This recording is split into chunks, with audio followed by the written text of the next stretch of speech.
Or working for you.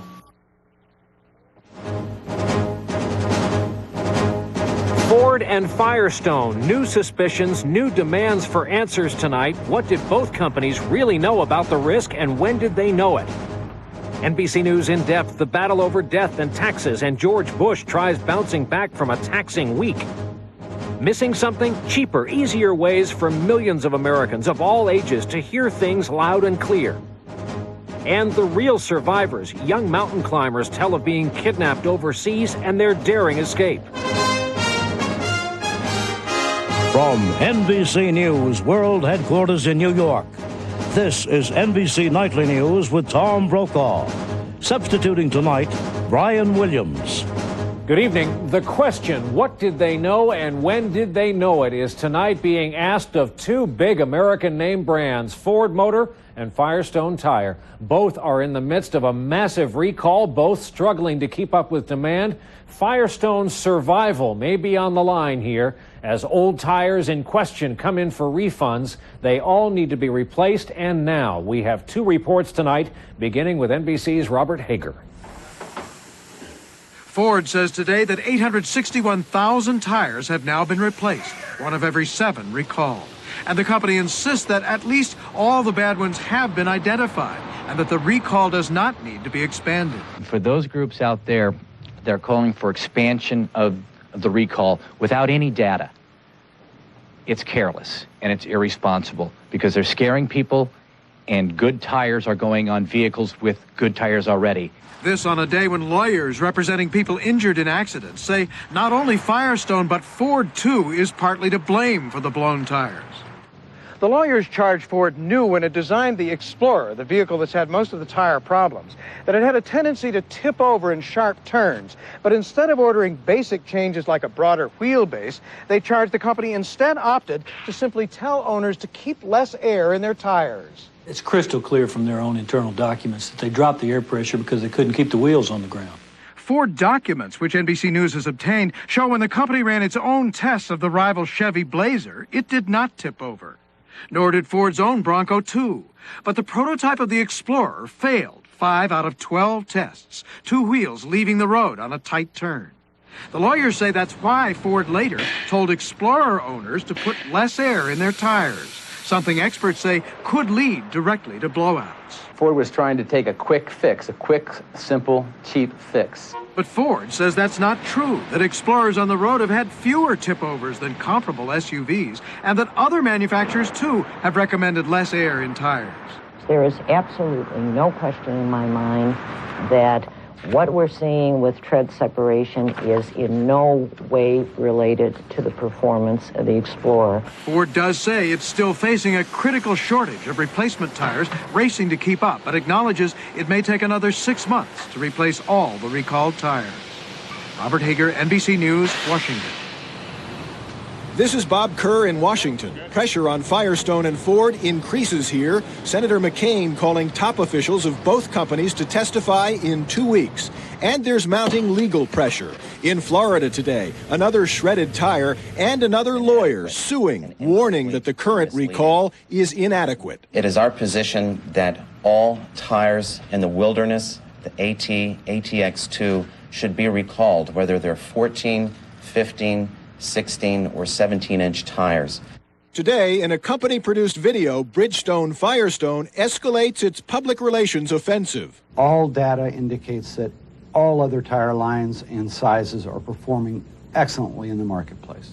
Yet, even though most of the recalled tires came from Firestone's Decatur plant, some consumers appear to show a broader loss of confidence in Firestone. I don't know if it's just at one plant. It could be at several plants. I don't know. And more legal problems from trial depositions. This former Firestone Decatur plant worker testifies supervisors emphasized production over safety. We were instructed that this tire was bad. And they said, well, that's okay. It's let this one go. Another former worker testifies production lines moved so fast he was unable to properly inspect the tires. Firestone dismisses these critics as disgruntled workers, bitter about a labor dispute at the Illinois plant, and insists safety and quality are priorities. But experts on product liability say Firestone's problems go even further. people are going to be saying, okay, well, at some point you decided that these products needed to be recalled. Why didn't you figure that out before my husband died? That kind of question now the focus of government investigators who this week collected 40 boxes of documents from Firestone and Ford.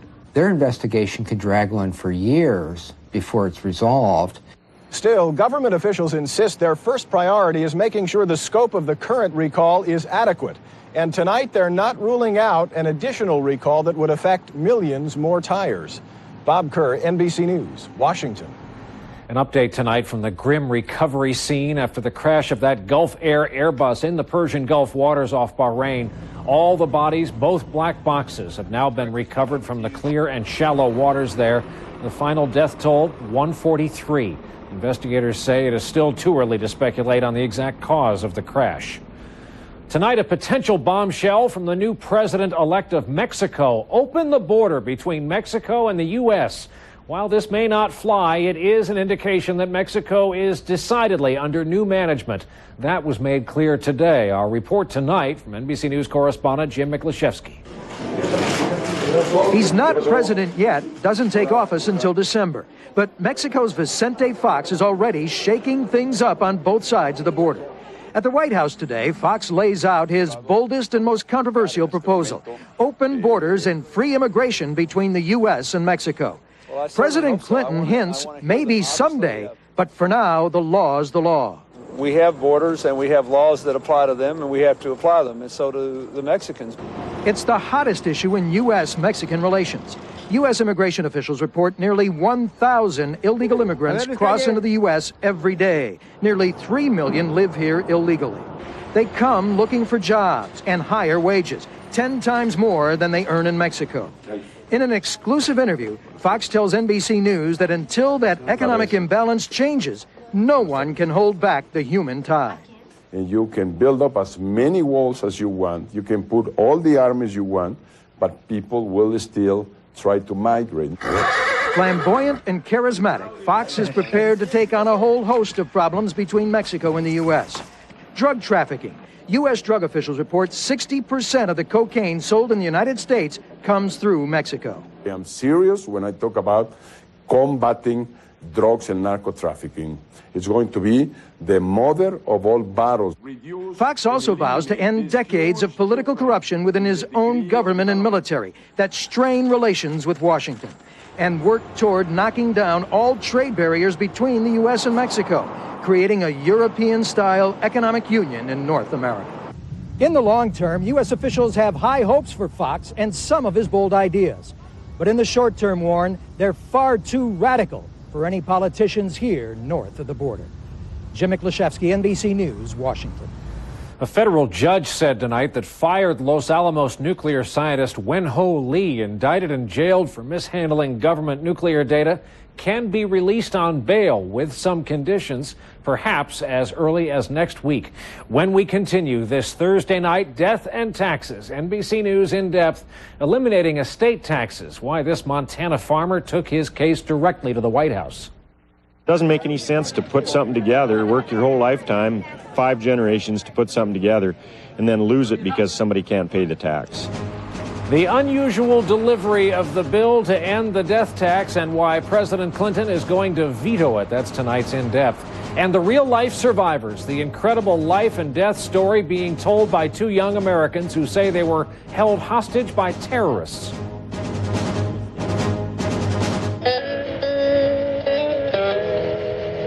Your computer can do amazing things. It can be your photo gallery, your bank, your jukebox, your soapbox, your passport to the world, all of which means nothing if someone doesn't show you how. Starting today, we will. Technology's great, but in Gateway Country, people rule. Come in or call. Don't let the minty taste fool you. Scope kills just as many bad breath germs as the leading mouthwash. Scope kills germs before they kill your breath. This leading mouthwash kills bad breath germs. Ow! Scope kills just as many bad breath germs. It just doesn't taste that way. Minty!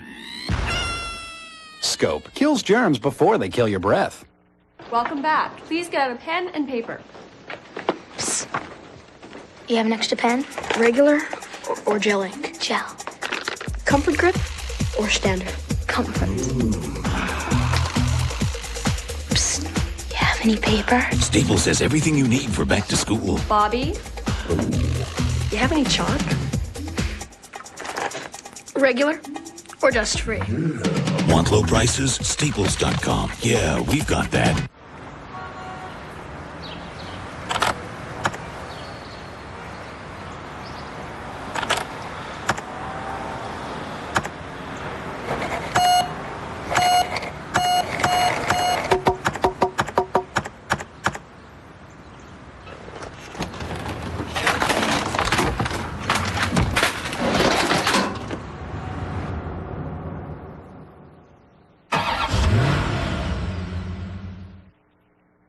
America's couple is ready to tie the knot, and you're invited to the wedding. Peter and Melanie walk down the aisle live September 6th on Today. Dateline Friday. 4 men given a second chance at a decent life. After doing time, will these 4 parolees make it on the outside? Dateline Friday.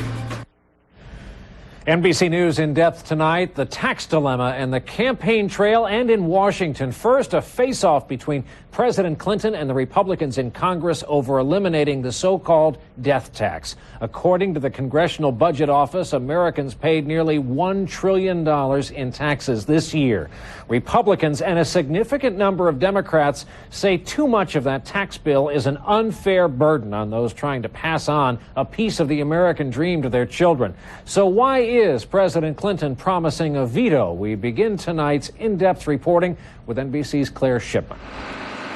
The latest Republican tax cut, a repeal of the estate or death tax, delivered with dramatic flourish to the White House today. Mr. President, don't veto this bill. The red tractor meant to symbolize farmers who say the break could help them hold on to their farms.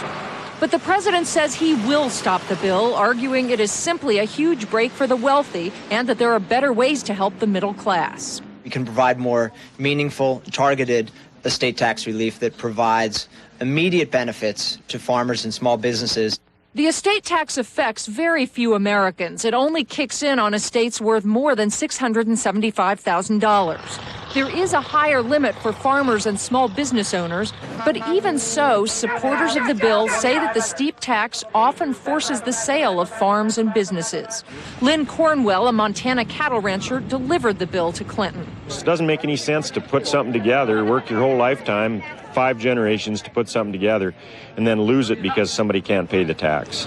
But Democrats are betting that the public doesn't care that much about tax cuts right now. The reality is there's no broad audience for the kinds of large-scale tax cuts that George W. Bush is proposing. Al Gore today promoting his own smaller breaks for education and child care, bashing George W. Bush's big tax cut proposal. I will not support a giant tax cut for the wealthy at the expense of everyone else that wrecks our economy in the process. He's counting on voters like the Millers, upper middle class, delivering their daughter to college today. Ron, a Republican, says tax cuts are not a priority right now.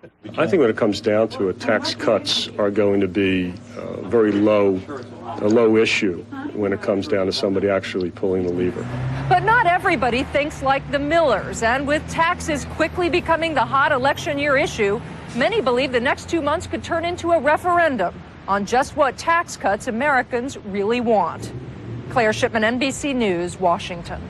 Then there is one of the cornerstones of the Bush candidacy for president, a huge tax cut. With Vice President Gore riding high on the bounce following the Democratic convention, Bush has been scrambling to show that when it comes to taxes, his numbers add up. NBC's David Gregory is traveling with the campaign and continues our in-depth reporting. In New Orleans, Bush again on the defensive about his proposed $1.3 trillion tax cut. Today using a local Republican family, I'm from Mandeville, Louisiana, as an example to argue that his plan, which cuts income tax rates across the board and doubles the child credit, helps working families more than Gore's. An over 70% decrease in the taxes he pays.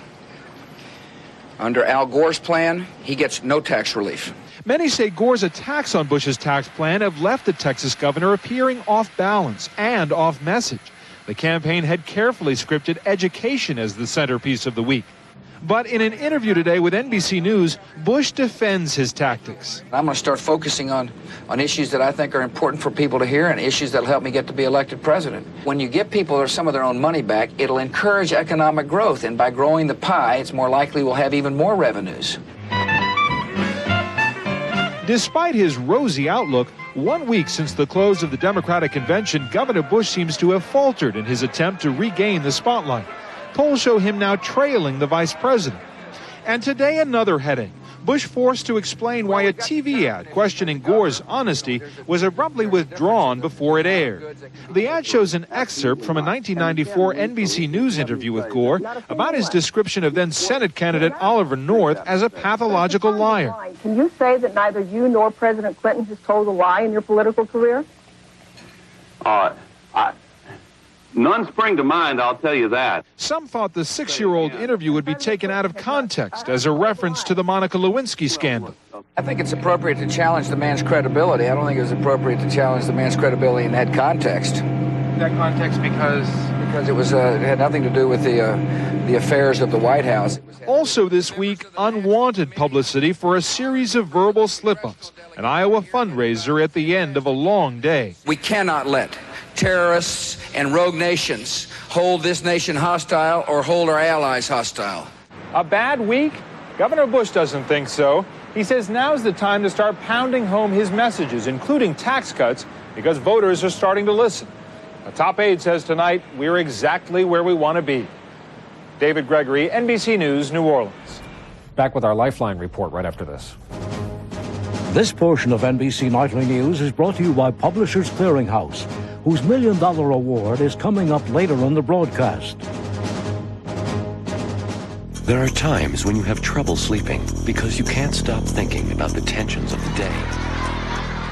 Try something different. New Aluna Sleep, the herbal supplement that won't knock you out, but relaxes you so you can drift off to sleep naturally. Aluna is not a drug. There are no groggy side effects. It promotes a natural sleep pattern in just a few nights. New Aluna. It doesn't make you sleep. It lets you sleep.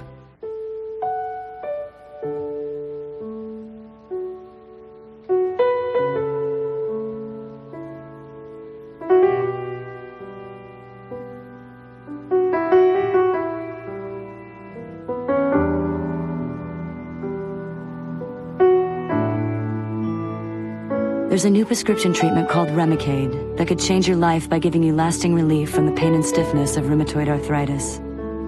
Your doctor may add Remicade if you are on methotrexate already and not responding well. You take 1 dose of Remicade every 8 weeks after the first 3 doses. Of course, Remicade is not for everyone. Serious infections requiring hospitalization have been reported. If you are prone to or have a history of infections, currently have one, or develop one while taking Remicade, tell your doctor right away. There's a risk of serious infusion reactions with hives, difficulty breathing, and low blood pressure. Ask your rheumatologist about Remicade, or call today.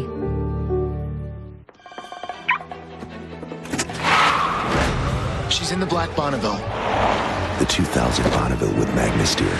For handling so precise, it can even outmaneuver itself. Stop all black Bonnevilles. The 2000 Bonneville SSEI. Luxury with attitude. Now during the Pontiac U.S. Olympic Countdown, get $1,500 cash back on every 2000 Bonneville. See your Pontiac dealer today. We got a 409 in progress. This will be messy.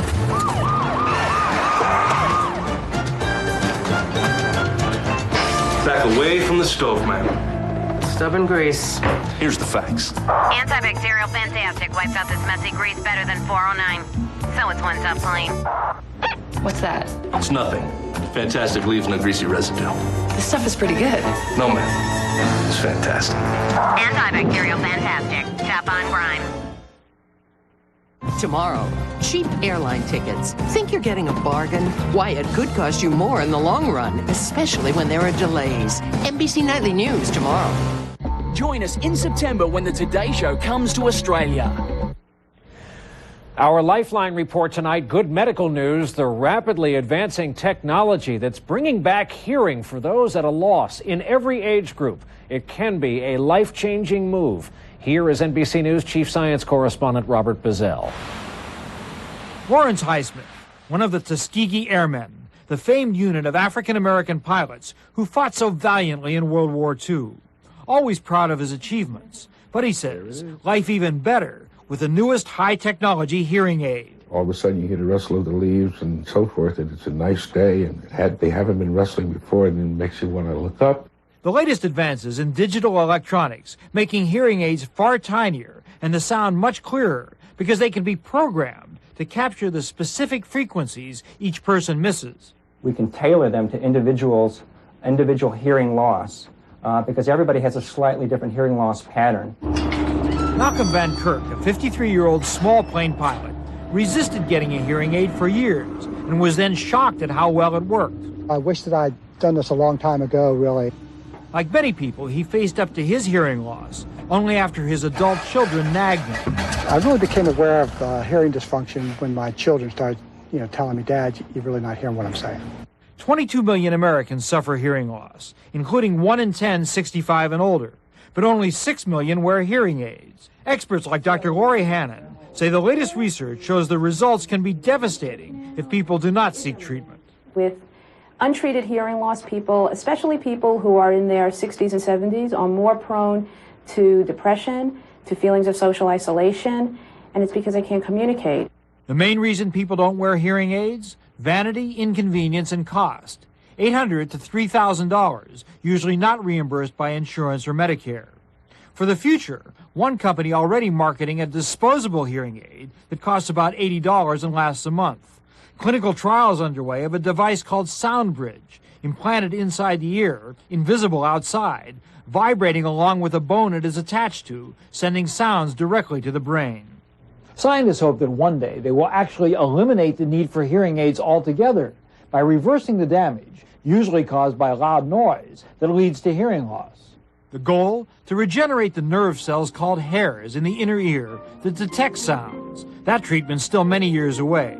For now, experts say, hearing aids working better all the time, repairing a loss that can severely limit a person's life. Robert Bazell, NBC News, New York. An update on Wall Street today. The Dow gained a little more than 38 points when it was all over. The Nasdaq was up more than 42. I'll be right back with those they are calling the other survivors.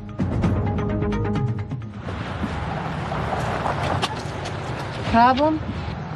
The doctor says my cholesterol's still too high. What about diet and exercise? They didn't do enough.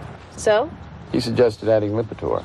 Lipitor, the #1 prescribed medication for lowering cholesterol. In clinical studies, Lipitor with diet was proven to lower bad cholesterol 39 to 60%, total cholesterol 29 to 45%, triglycerides 19 to 37%. He said over 4 million people have started taking Lipitor to lower their cholesterol. Lipitor is not for everyone, including people with liver disease or possible liver problems, women who are nursing, pregnant, or may become pregnant. There'll be blood tests to check for liver problems. Tell your doctor about muscle pain or weakness, as these may be signs of serious side effects. You take Lipitor once a day. Ask your doctor or pharmacist for more information on Lipitor and call 1-888-LIPITOR. Well? Lipitor did it. My cholesterol's way down. Lipitor, the lower numbers you're looking for. Nature made it. Minwax makes it beautiful with rich wood stains and long-lasting protective finishes. Turning a house into a beautiful home is as easy as turning to Minwax.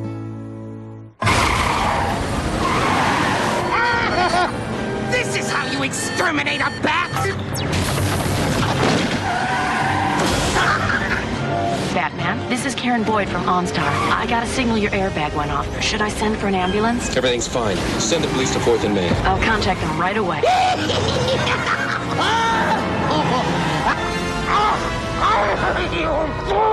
He'll never learn. In hospital pharmacies, they dispense medicines that work fast. For heartburn, that's 1-minute Malox. It goes to work on stomach acid in 1 minute. Pepsid AC could take over 45 minutes. Hospital pharmacies rely on Malox. Shouldn't you? Count on 1-minute Malox. The Publishers Clearinghouse Prize Patrol is live outside Syracuse, New York to surprise our new winner. Mr. Wynn, come here. Come here. Come here. Come here. You are a winner of $1 million.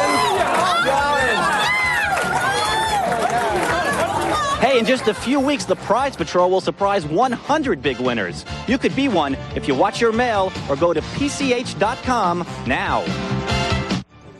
Just ahead at 6, learn how a simple household task most of us take for granted could actually double our chances of developing Parkinson's disease. And we'll take you to wine country. That's right, meet a Tennessee family who gave up growing tobacco to start a winery right here in the Mid-South. It's a story you won't want to miss today at 6. Perhaps you've heard about this group of Americans dropped off in a remote place, surviving a bunch of challenges, facing dramatic conflicts, and then managing to make it back home safe and sound to meet the press and the public. Well, not that group of survivors. This group was on a rock climbing expedition in a remote former Soviet republic when they say their adventure turned into a nightmare. Here with that, NBC's Roger O'Neill. They're imposing mountains with granite towers, 15,000 feet of sheer rock. The Americans' goal, free climb to the top, no safety lines, never done before, dangerous and highly technical. But never in their wildest dreams did 22-year-old Tommy Caldwell, a professional rock climber from Estes Park, Colorado, and his 20-year-old girlfriend, Beth Rodden, also an accomplished climber, think their adventure would become a life-and-death struggle with Islamic terrorists. When the Americans were climbing up one of the towers, they say rifle fire rings out. Soon they claim to be taken hostage by rebels fighting to establish Islamic rule in the former Soviet Republic of Kyrgyzstan.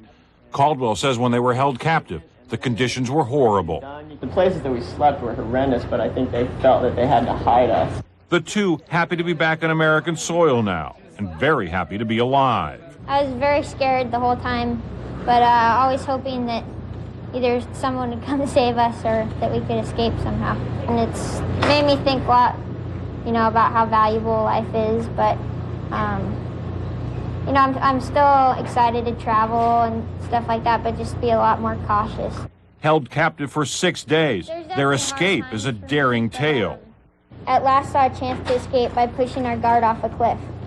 It is so hard to think of that now and to say it aloud, but we were afraid that we would not survive. We all survived on a half a power bar each day. We were given no water and had to resort to drink from mud puddles. There were 2 other Americans in the climbing party. After escaping their captors, they say they ran for 18 miles, 4 hours through the night. Finally found by friendly government soldiers and rescued. When we got back to the Kurg military base, they said that they knew where we were the whole time. The expedition was sponsored by the North Face, an outdoor equipment manufacturer. 5 years ago, another group of Americans climbed in the same area without incident. The U.S. State Department did issue a travel warning earlier this month. It's not clear if the climbers knew about it. Tommy and Beth say they still want to climb the granite towers. Right now, I'd say no, but maybe in the future if we could find out for sure that there is no issues anymore. 2 climbers looking for adventure, instead caught in the crosshairs of an Islamic struggle for power in a faraway land. Never has rock climbing been so dangerous. Roger O'Neill, NBC News, New York.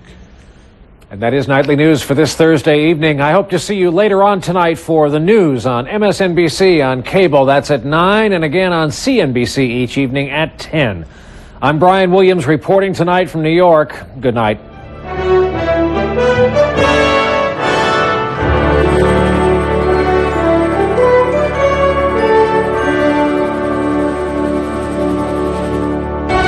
Nightly News is a presentation of NBC News. More Americans watch NBC News than any other news organization in the world.